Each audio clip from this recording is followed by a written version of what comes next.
Okay, this is a story about the old days on Longboat Key. There was a story that uh, this fishing guide was at the bar. The local bar was Mar Vista, and back in those days, it was different. Longboat Key didn't have a bridge to the north. You had to get to Longboat Key from Sarasota, so it was sort of little village here, and it was a quiet life, and a lot of the activities centered around the bar and fishing. And I remember in Key West seeing that they were a drinking village with a small fishing problem. So this was a drinking village with a small fishing problem. So this guy was at the bar, and he was drinking too much, and he was a guide. And he said, well, I can tell you how we won that contest a couple of years ago. He said we put lead weights in the stomach of the tarpon we caught. And back then it was a big deal when you had a tarpon tournament. They would have like a car or something like that. You would win a big prize. And so the prize was a car, and if you caught the biggest tarpon, you would get a new car. So anyway, the guide was with his client, and they were fishing, and back in those days, they used to keep the tarpon. They didn't release them very much, or they didn't, most of the time they would just keep them just to show them off. And so we had them at Land's End. We had people bringing tarpon in. We had an official scale there so that we could weigh tarpon. So anyway, the guy's at the bar, and he says, I can tell you how we won the contest. He said, we won the contest by putting some lead weights in the stomach of the tarpon. So he thought he knew enough about fishing that he thought he had a winning tarpon, but he was just going to put some little insurance in the bank, and he put about 5 pounds of lead weights, which they have on the boat all the time. They have all these lead weights down the throat of the tarpon, and then they brought him in. I don't know whether it's 5 pounds, 10 pounds, but he put weight in the stomach of the tarpon, and then they brought the tarpon in to weigh it, and they won, and the guy won the car. So then the guy said, did you hear what the guy said at the bar? This is 2 years after the guy won the car. And they said, yeah, well, I can tell you right now where you can find that tarpon. It's underneath my palm tree. He said, in the old days, they used to plant big fish, and, underneath trees, and, just as fertilizer.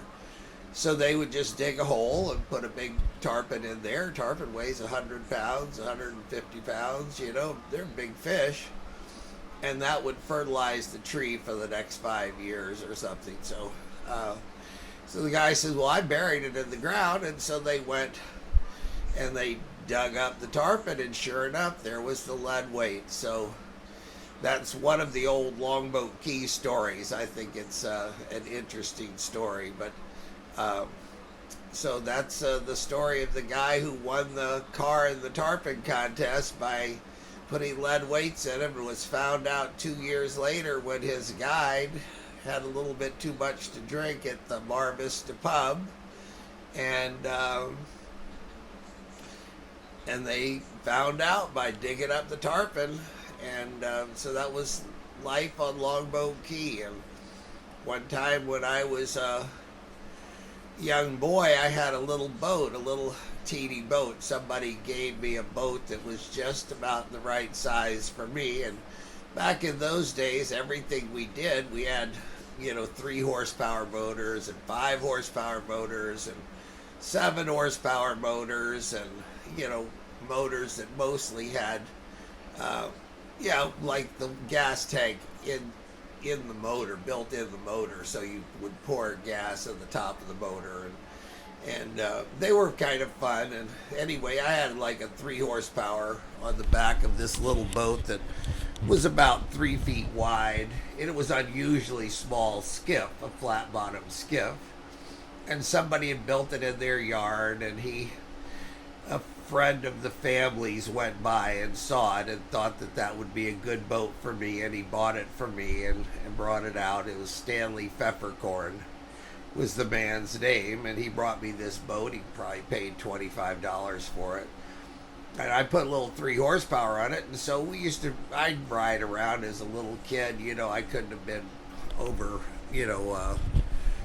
yeah, I was like 8, 9 years old, something like that. But I was driving boats, here at Land's End. You had to drive boats all the time. We rented boats, so I was driving boats when I was like, 5, 6, 7 years old.